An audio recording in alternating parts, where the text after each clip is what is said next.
জন্মাষ্টমীর দিন ভুল করেও খাবেন না এই তিনটি খাবার, নতুবা সারা বছর রোগ জ্বালাতে ও অর্থকষ্টে ভুগবেন।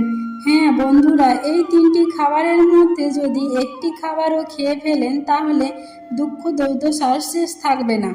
নমস্কার বন্ধুরা, আমি মধুমিতা আমার ধর্মকথা চ্যানেলে জানাই সকলকে স্বাগত। আশা করছি ঈশ্বরের কৃপায় সবাই ভালো আছেন এবং সুস্থ আছেন। বন্ধুরা, সামনেই আসতে চলেছে জন্মাষ্টমী। বছরের কৃষ্ণ সেবার জন্য সর্বশ্রেষ্ঠ অন্যতম দিন হচ্ছে কৃষ্ণ জন্মাষ্টমী তিথি। তাই প্রত্যেকে এই জন্মাষ্টমী অবশ্যই পালন করা উচিত। বলা হয়েছে জন্মালে জন্মাষ্টমী অবশ্যই করা উচিত। কোটি কোটি একাদশী করলে যে ফল লাভ হয়, একটি জন্মাষ্টমী উপবাস করলে তার সমান ফল লাভ হয়। এই দিন খুব ভেবেচিন্তে মুখে খাবার তোলা উচিত। এমন কোনো খাবার খাওয়া উচিত নয় যাতে ভগবান শ্রীকৃষ্ণের আশীর্বাদ থেকে বঞ্চিত হতে হয়। ভাদ্রপদ মাসের কৃষ্ণপক্ষে অষ্টমী তিথিতে কৃষ্ণ জন্মাষ্টমী তিথি পালিত হয়। শ্রীমদ্ ভাগবত পুরাণ অনুযায়ী অষ্টমী তিথি রোহিণী নক্ষত্র, বৃষ লগ্ন ও বুধবার মাঝরাতে মথুরার কারাগারে শ্রীকৃষ্ণ জন্মগ্রহণ করেছিলেন। এই তিথিতে কৃষ্ণ ভক্তরা উপবাস করে মাঝরাতে শ্রীকৃষ্ণের জন্মের পর তার পুজো করে থাকেন, তারপর উপবাস ভঙ্গ করেন। আবার অনেকে এই দিন গোপালের পূজা আরাধনা করে থাকেন। তাই শাস্ত্র অনুযায়ী জন্মাষ্টমীর এই পবিত্র দিনে আপনারা ভুল করেও এই খাবারগুলি খাবেন না। ভাদ্র মাস হলো অত্যন্ত পবিত্র একটি মাস, কারণ এই মাসেই স্বয়ং শ্রীকৃষ্ণ জন্মগ্রহণ করেছিলেন।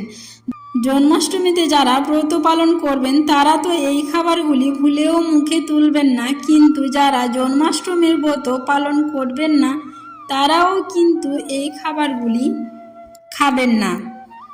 আজকে আমি আপনাদের সাথে আলোচনা করব জন্মাষ্টমীর দিন কোন কোন খাবার খাবেন এবং কোনগুলি খাবেন না।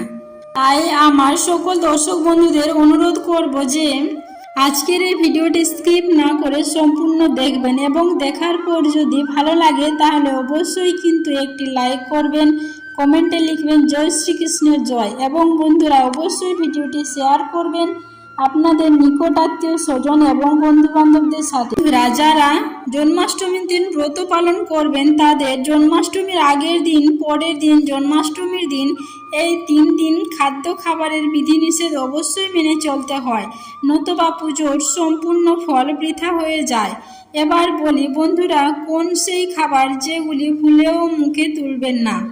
বন্ধুরা, যাদের ঘরে লাড্ডু গোপাল আছে তারা তো জন্মাষ্টমীর দিনে উপবাসী থাকেন এবং রাত্রিবেলায় গোপালের অভিষেক পূজা অর্চনা করে তারপরেই তারা ব্রত সম্পন্ন করে গোপালের প্রসাদ মুখে তোলেন। তবে প্রসাদের মধ্যে যদি অন্যের ভোগ দিয়ে থাকেন তাহলে অন্য ভোগ কিন্তু গ্রহণ করতে পারবেন না। উপবাস ভাঙার পর অনকল্প প্রসাদ গ্রহণ করতে পারেন। অনকল্প প্রসাদ হচ্ছে একাদশীর দিন যেভাবে খাবার গ্রহণ করেন সেই খাবার আপনারা জন্মাষ্টমীর দিন উপবাস ভাঙার পর গ্রহণ করতে পারেন। তাদের বাড়িতে গোপাল নেই তাদেরও আমি বলবো যে আশেপাশে কোথাও কোনো মন্দিরে গিয়ে জন্মাষ্টমীর ব্রত পালন করতে পারেন। যারা উপবাস থাকবেন তারা সামান্য জল ফলাহার করতে পারেন, কিন্তু কিছু কিছু জিনিস আছে যেগুলি জন্মাষ্টমীর দিন একেবারেই মুখে তোলা উচিত না। শাস্ত্র মতে জন্মাষ্টমীর পুজোয় ফলাহার করা যেতে পারে, অর্থাৎ টাটকা ফল, ডাবের জল বা ড্রাই ফ্রুটস অর্থাৎ কাজু বাদাম, আখরোট বাদাম, কাঠবাদাম এইসব খেতে পারেন। কারণ জন্মাষ্টমীর উপবাসে অন্য জাতীয় খাবার বা আটা ময়দার তৈরি কোনো খাবার খাওয়া চলে না। জন্মাষ্টমী যারা পালন করবেন তারা জন্মাষ্টমীর আগের দিন নিরামিষ আহার গ্রহণ করবেন এবং জন্মাষ্টমীর পরের দিনও নিরামিষ আহারই গ্রহণ করা উচিত। জন্মাষ্টমীর আগের দিন এবং পরের দিন নিরামিষ খাবার গ্রহণ করা উচিত। আমিষ ধরনের কোনো খাবার গ্রহণ করা উচিত নয়। যে কোনো উপবাসের আগের দিন ও পরের দিন ফলাহার, নিরামিষ ধরনের আহারই গ্রহণ করা উচিত এবং উপবাসের দিন ফল খাওয়া যেতে পারে। তাই যদি কেউ জন্মাষ্টমীর দিন নির্জলা উপবাস থাকতে না পারেন তাহলে জল, ফল খেতে পারেন। এছাড়াও জন্মাষ্টমীর দিন দুধ, দই এসবও খেতে পারেন। দইয়ের সাথেও ফল মিশিয়েও খেতে পারেন। যারা একদমই ফলাহারে থাকতে পারেন না তারা সাবুদানাও খেতে পারেন। অনেকেই জন্মাষ্টমী উপবাসের সময় সাবুদানা খেয়েও ব্রত পালন করেন। তবে নুনের তৈরি জিনিস যদি খেতে হয় তাহলে সাদা নুন গ্রহণ করবেন না। উপবাসে সাদা নুন চলে না। সন্দক লবণ গ্রহণ করবেন। উপবাস থাকলেও অনেকেও চা কফি পান করেন, তবে উপবাসে চা বা কফি বিরত থাকা উচিত, কারণ এই জিনিসগুলি অ্যাসিডিটির সমস্যাকে বাড়িয়ে তুলতে পারে। এছাড়াও যারা উপবাস করেন না তারাও এদিন আমিষ জাতীয় খাবার মুখে তুলবেন না। আপনিও খাবেন না এবং আপনার পরিবারের কোনো সদস্য যেন এই ধরনের খাবার গ্রহণ যেন না করেন। জন্মাষ্টমীর দিনে নিরামিষ খাবার গ্রহণ করবেন।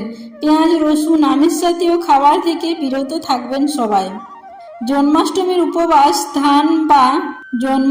উপবাসে ধান বা যবের থেকেও তৈরি কোনো জিনিস খাওয়া যায় না, অর্থাৎ এই দিন ভাত খাওয়া উচিত নয়।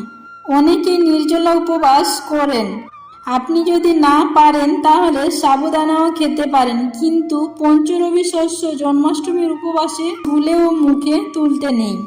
জন্মাষ্টমীর দিন অবশ্যই গোপালকে নারকেলের তৈরি কোনো জিনিস বা তাল থেকে কোনো জিনিস তৈরি করে অবশ্যই দেবেন। গোপালের অত্যন্ত পছন্দের ফল হলো তাল, কিন্তু আপনি যদি জন্মাষ্টমীর উপবাস করছেন আর মাঝরাতে গোপালের পুজো করে ব্রত ভাঙবেন তাহলে কিন্তু সেই সময় এই নারকেল বা তালের তৈরি কোনো জিনিস আহার করবেন না। গোপালের প্রসাদ হলেও এই দিন নারকেল এবং তাল খাওয়া উচিত নয়। আপনি পরের দিন গ্রহণ করতে পারেন। জন্মাষ্টমীর পরের দিন হচ্ছে নন্দ উৎসব। আপনি যদি সোমবার উপবাস করেন তাহলে পরের দিন হচ্ছে মঙ্গলবার, আর যদি আপনি মঙ্গলবার ব্রত উপবাস করেন তাহলে পরের দিন হচ্ছে বুধবার। সেই খাবারগুলি গ্রহণ করতে পারবেন। তাহলে বুঝতেই পারলেন বন্ধুরা, জন্মাষ্টমীর উপবাস করলে কি খাবার খাওয়া উচিত এবং কি খাওয়া উচিত নয়, এবং যারা জন্মাষ্টমীর উপবাস করবেন না তারাও এই খাবারগুলি খাওয়া থেকে বিরত থাকুন। বন্ধুরা, আজকের পর্বের বিষয়টি আমি এখানে শেষ করছি। আশা করছি আমার এই ভিডিওটি থেকে একটু হলেও উপকৃত হয়েছেন। আপনারা যদি আমার চ্যানেলে নতুন হয়ে থাকেন তাহলে অবশ্যই চ্যানেলটিকে সাবস্ক্রাইব করে আমার সাথে থাকবেন, এবং ভিডিওটি ভালো লাগলে লাইক এবং শেয়ার করবেন, এবং কমেন্টে অবশ্যই লিখবেন জয় শ্রীকৃষ্ণের জয়। বন্ধুরা, ভালো থাকবেন, সুস্থ থাকবেন। ধন্যবাদ।